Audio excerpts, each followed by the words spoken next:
Today we are discussing issues in leadership. The first issue that relates to our understanding of leadership is democracy versus autocracy. In fact, last time when we were discussing, we did talk about a classification, about a continuum which discusses autocracy on the one side and democracy on the other, and we said that participation lies very close to the democratic leadership style. So, the issue here is whether democracy or participation is the best leadership style or autocracy is the best leadership style. The answer to this question perhaps is that situations are important. So, if you want to become very autocratic leader in all situations, you may not succeed. Similarly, the total democracy at the place of work also may not work, and in between participative management might work because of the reasons that it does take into consideration number of situational variables as well.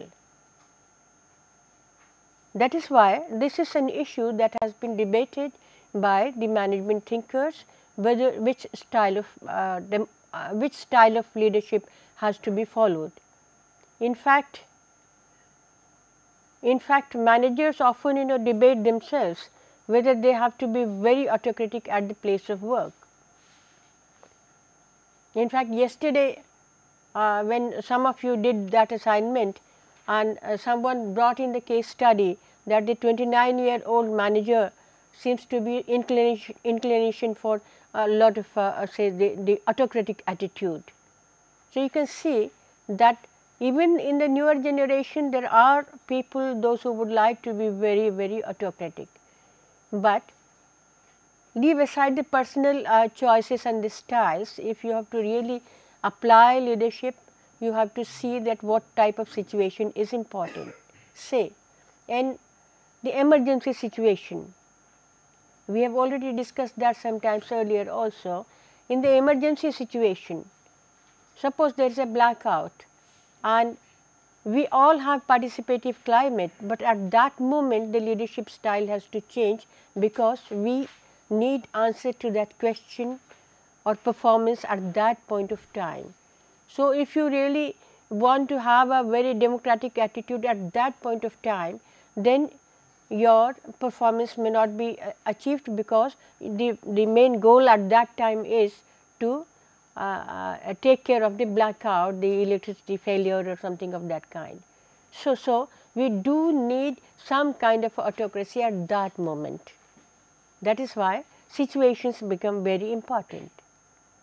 The other issue that we are going to take up is what is more important? Is production more important or people are more important? Again, most of the managers perhaps will give answer to this question as that production is the most important factor. Well, it is important. If we are talking about an industry or a production system, production is important, yet people cannot be totally ignored. And so, if you want a successful sustainable system, I should say, then we have to have a match between our perception of production and people. Only then a successful manager perhaps can achieve results. There are number of theories which are proposed when we are talking about the production and people phenomenon, and one such theory is Blake and Mouton. Blake and Mouton they have proposed a theory in which is known as the managerial grid theory. Maybe some of you have heard about this theory earlier, managerial grid. And what they have done, they have tried to draw the grid in terms of concern for production on the one hand and concern for people on the other. And when you draw the concern for production, starting from 1 to 9 on the one axis, and concern for people from 1 to 9 on the other axis. And if you start drawing say the relationships, you will find that many people will fall into 1 at concern for production as well as 1 at the concern for people. So, 1 1. Similarly, many people will be there at 9 9, that means maximum concern for people and maximum concern for production, 9 9. So, ideally you can also think and expect that 9 9 is the best type of management. In fact, this combination has been addressed as the team management. In fact, the reflection of participative management comes also there, the team management. Whereas, when people fall into, or the managers concern for people is 1 1, this is characterized as the impoverished management. Impoverished management. Here, manager is takes the job, that okay, I am here, so somehow I have to pull on. So 1 1, the least concern for people and least concern for production. Okay, 1 1. And of course, 5 5, where person has equal concern for production and equal concern for people in a very judicious, very practical way. That is the middle of the road management, but we can say very practically the manager is able to manage the situation. Of course, other combinations, as you can see, that if you draw a graph, you have so many combinations from 1 to 9 on the one side and 1 to 9 on the other. How many combinations are possible then? Okay. So many combinations and so many styles are possible, but since we are not actually looking at the each sort of a compartment in such a detailed way, we have tried to club them into the major categories. So is it clear to us that the grid, the managerial grid concept is trying to say that concern for production and concern for people are the two major dimensions of a leadership situation, and the best leader is the one who can have a judicious combination of the two to achieve results. So, you can neither ignore your production and task, and you can also not ignore your people.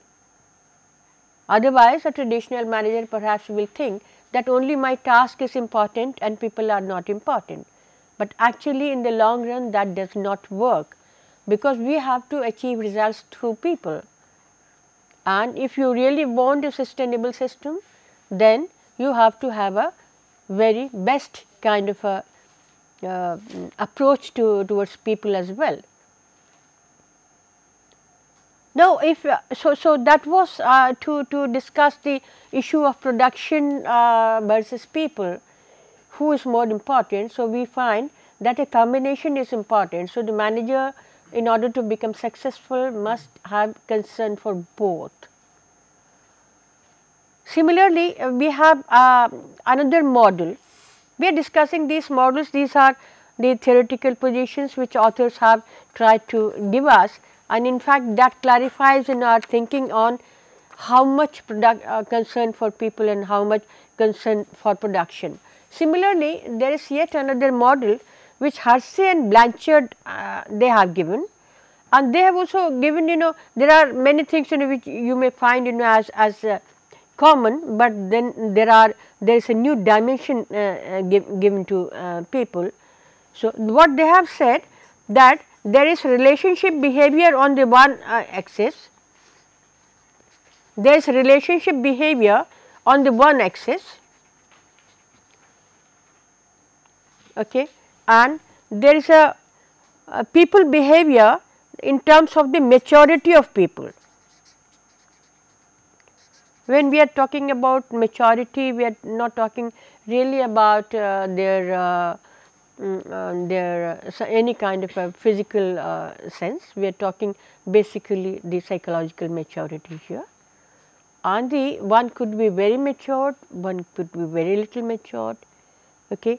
So, if people are matured, okay, then the system of leadership that you have to follow will be different. And so, what they have said that in this relationship, the idea of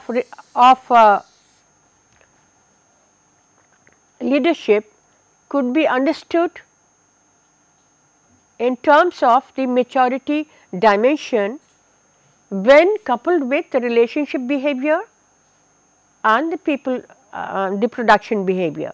Okay. So, what we are finding that we can have the 4 different combinations again.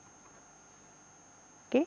The 4 different combinations they have named as the telling manager, where the subordinates are not really very matured, the telling manager. Okay. When subordinates are slightly more matured, then that is the selling manager. Okay. So, telling manager, there is selling manager. Okay. Then if subordinates are further matured, then the participative manager, then the participative manager. And if they are highly matured like manager only, then the delegating manager. Okay. Then the delegating manager. Okay. So, Hersey and Blanchard, they have talked about this theory, and they are trying to say that again the combinations are important and the situations are important. So, what we are trying to understand here is that when you are a leader and a manager playing a role of a manager, you have to have concern for people as well as concern for task. So, this theory is trying to explain that if people are immature, then you have to be really telling them all the time, or if they are slightly mature, then selling that your idea. Okay. But in order to have a participative situation, you must have the managers, the subordinates who are matured, and so the manager's style has to be participative. Okay. And that is what we were discussing the other day, the kind of a leadership style that managers must have in order to be participative. In fact, this point we have also discussed earlier when we were discussing some of the conditions for participative management. So, this is one of the conditions for participative management, that the subordinates should be mature enough to accept participative management as a strategy of leadership. Okay. So, if we just decide that I will have participative management, and we have not analyzed the characteristics of the group, perhaps we may not succeed as much as expected. Okay. So, this brings us to the other issues. For example, when we look at situation as a major variable in our understanding of leadership style, there are yet another group of theories. For example, Fiedler, one researcher, he has proposed a theory where he is trying to say that it is the characteristics of the subordinates, characteristic of the job situation. Okay. So, and how leader and the subordinates, they match with each other. So, leadership match theory. Okay. So, the situation and the leadership style, including the leader's own style, how do they match, and then eventually the leadership style will depend on that.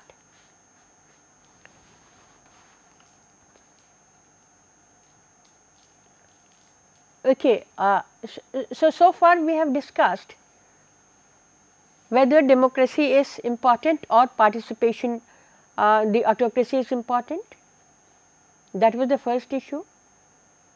The second issue we are trying to debate was whether concern for people is more important or concern for task is more important. The third issue we are taking up, could there be any substitute for leadership? Is it possible that we do without leadership at the place of work?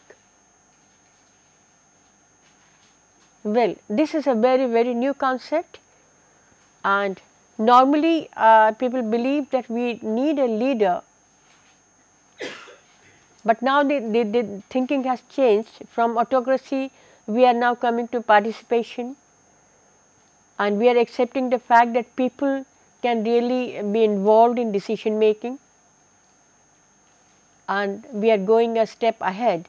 We are trying to say that the substitute for leadership could be a work climate where you have participation, you have commitment of employees.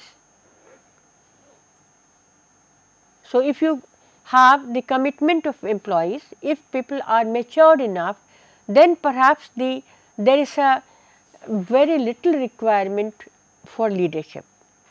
Okay. So, here is a manager who is head of a department or institutions, okay, but his group is so matured, people are so committed, so dutiful, they have such high work values that you just give them whatever task, and you will find that the work is done. So, this phenomenon many a times many authors have considered as the substitute for leadership. So, actually we can say that it is not the total substitute, but it is creating a work climate where there is a less requirement of leaders' role as it used to be there in the past. Okay. So, but the condition for that is that our subordinates or our employees must be committed, and therefore, commitment becomes a very important concept in this regard. In the recent years, if you would recollect, when we were doing the introduction to the subject, we were trying to talk about that there is a strategic human resource management concept coming up, where commitment is very important. So, we have to train people to get committed, we have to select people those who are committed, and we have to create conditions where people are committed. So, if we can do that, then perhaps we can achieve results in no time. Then you do not have to bother that my work is done or my work is not done, because it will be done. You can take it as a guarantee that your work will be done, and you do not need any kind of a leave alone the close supervision. In fact, no supervision at all. You know that once I have given, and that is always true. Some people are so responsible that you just give them some work and you will find that the work is done, and you are rest assured that okay, the work will be done. So, these concepts have been discussed by various authors as substitutes for leadership. So, we should not take it like that there is a total substitute, but very close to that we can say that the requirement for leadership role may reduce at the place of work. This was the third issue that has come up in the, I should say, in the frontiers of leadership research. Okay. So, in the recent years we have been talking about this, and we have been debating on these issues. Yet another issue that has been bothering people some of you might feel amused that is that an issue. That is an issue because now there are many female managers entering all types of organizations, okay. And this is also a recent phenomenon, and that is why the frontiers, you know, in the leadership style. Earlier women were either not taking up career, or if they were taking up career, they just took up, you know, some special types of jobs where they do not have to really be very responsible on the very responsible role and positions.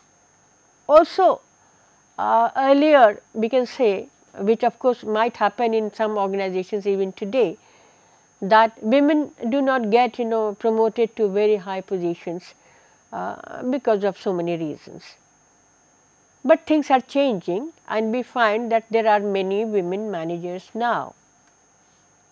So, the issue for us here is whether women managers are better managers, the female managers or the male managers.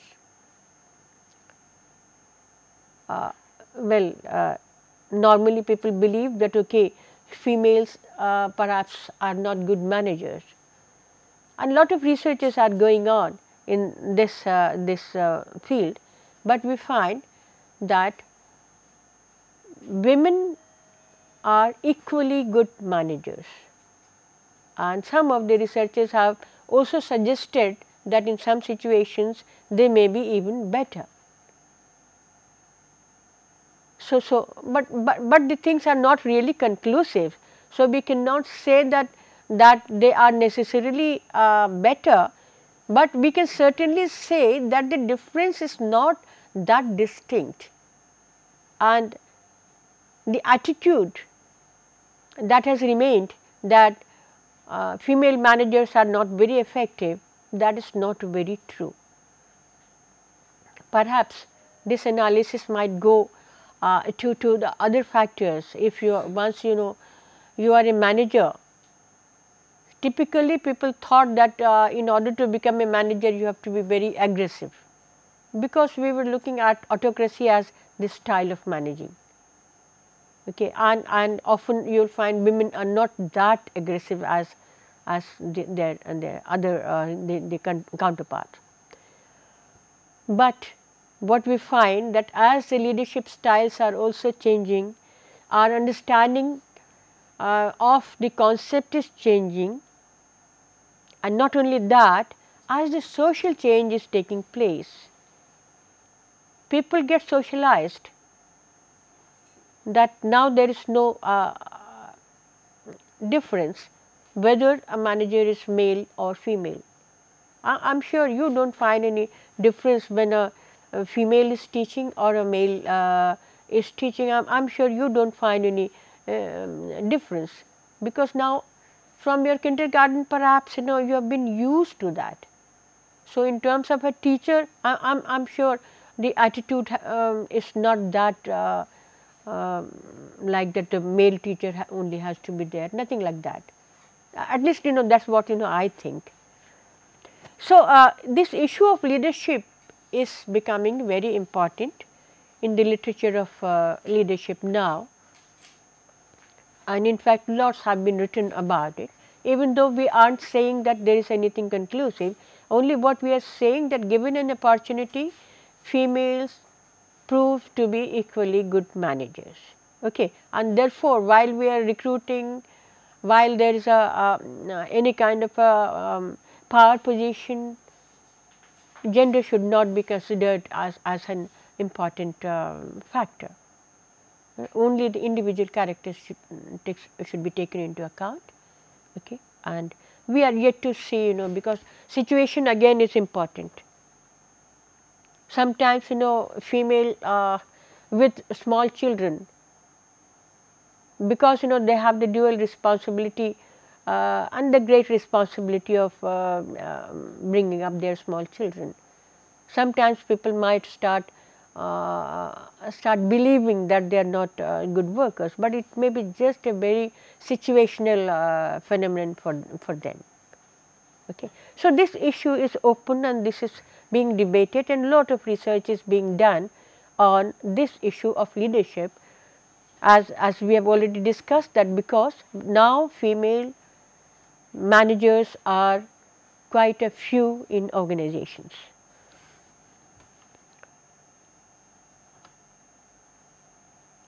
Therefore, the situational leadership issue that I started discussing earlier, that becomes very relevant to our understanding of the issues related to leadership styles.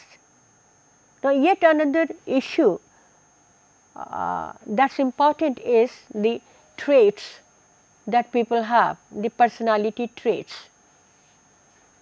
Some of the studies and some of the assignments that we have been doing these days also are about the personality traits of a manager, and in situations that becomes very important.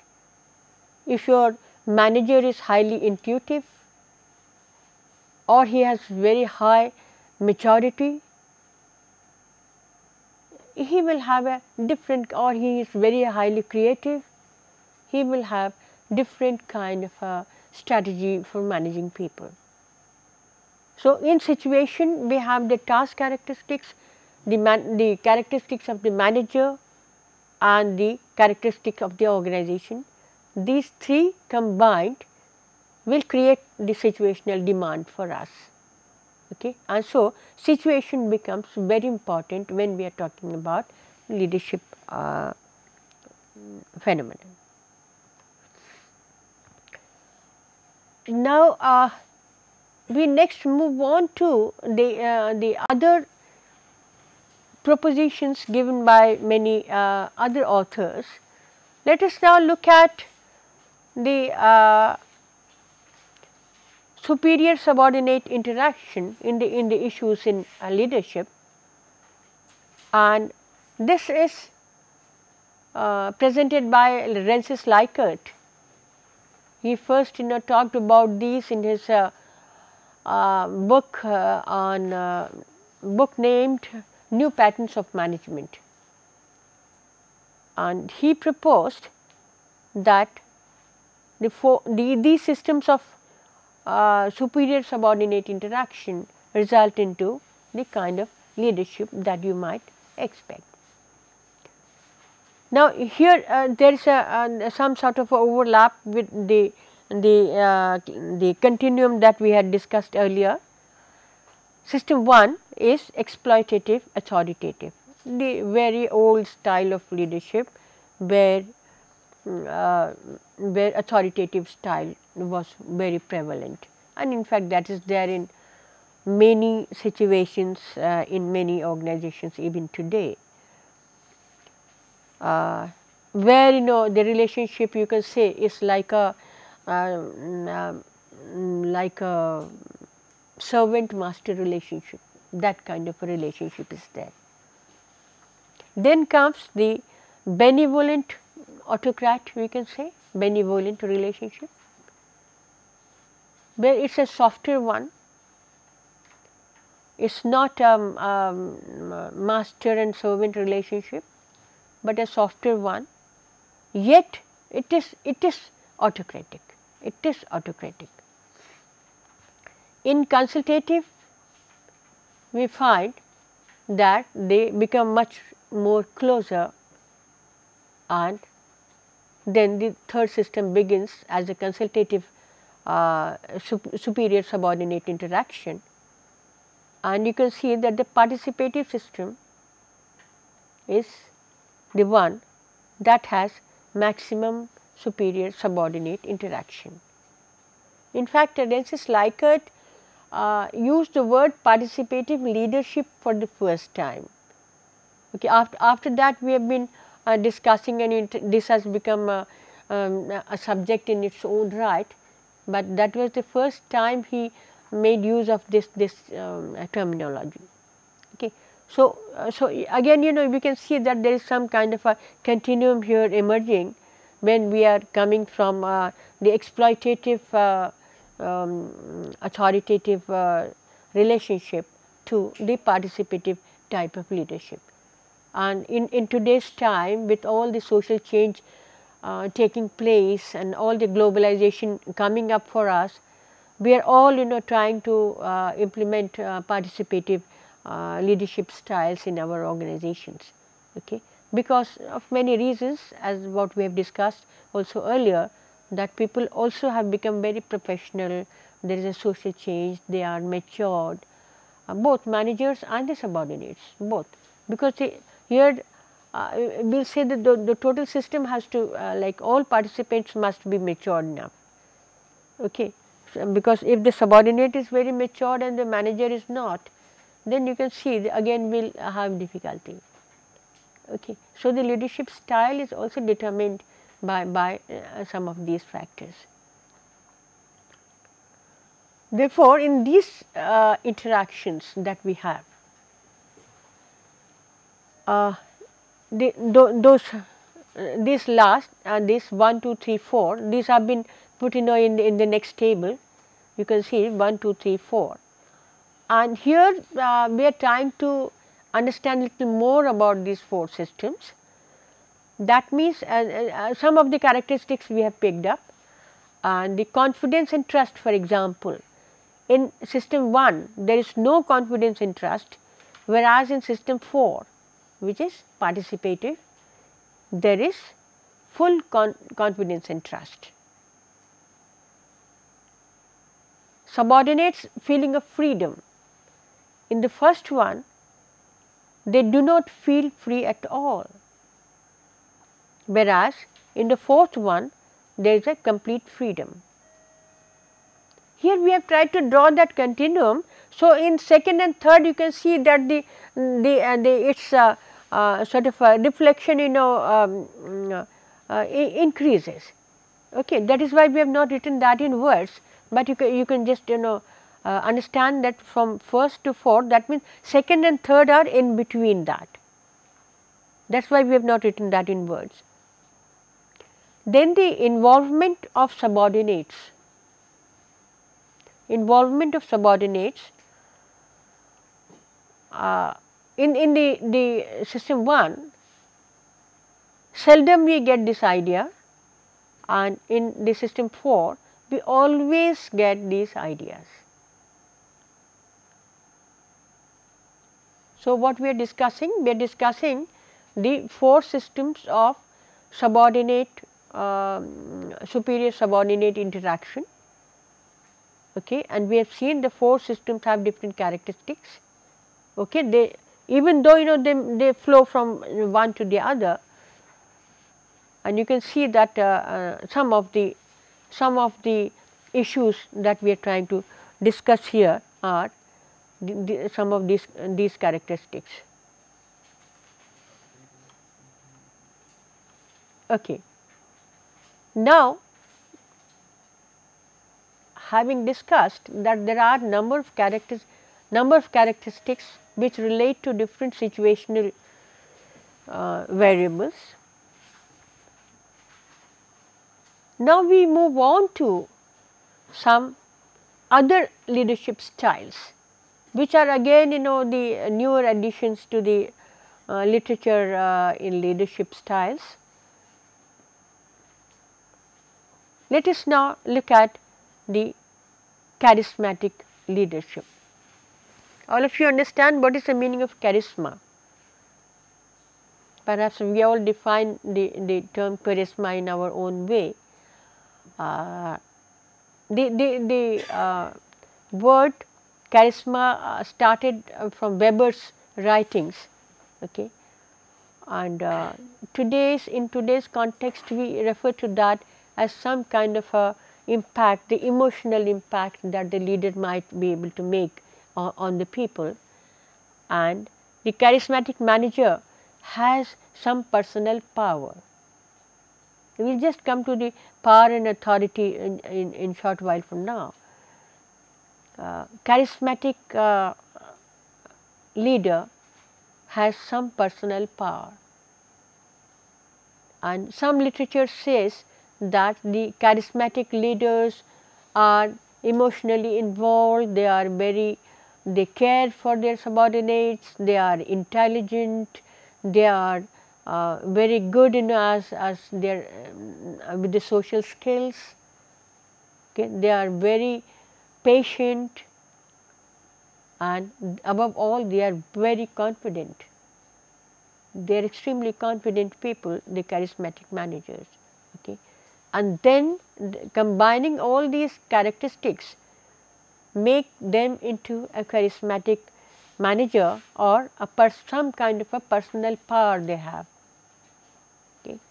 And as a result of that, they become important directing forces in an organization. Now, if you ask the question whether in this organization we have the charismatic people as important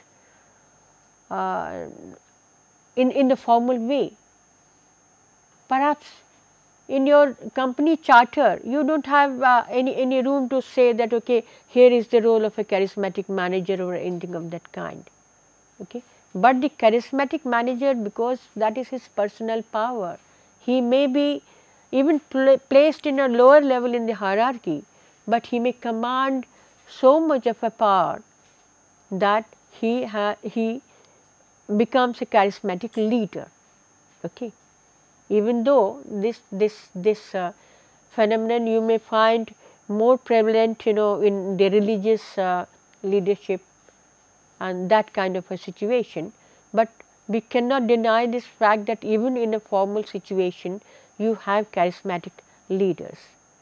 Okay. And here we are talking about the management, so we are basically talking about managing an organization in a very formal way.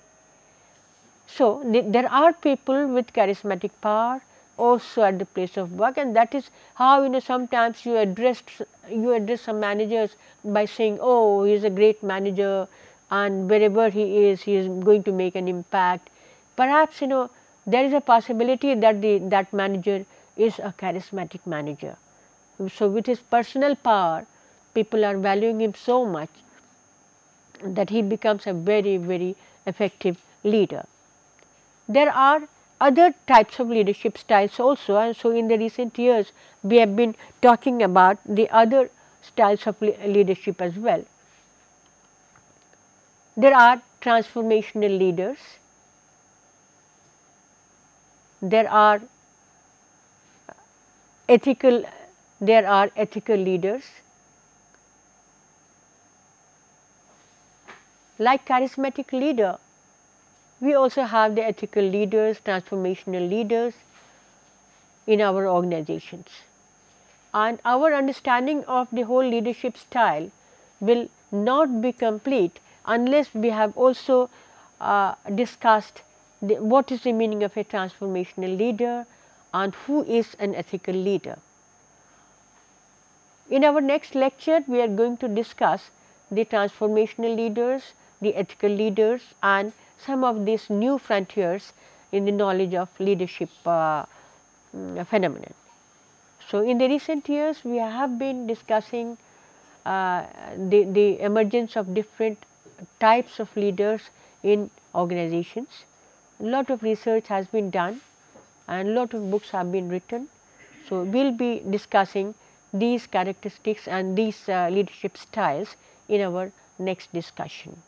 So, we will close for today and we will meet next time to discuss some of these new frontiers.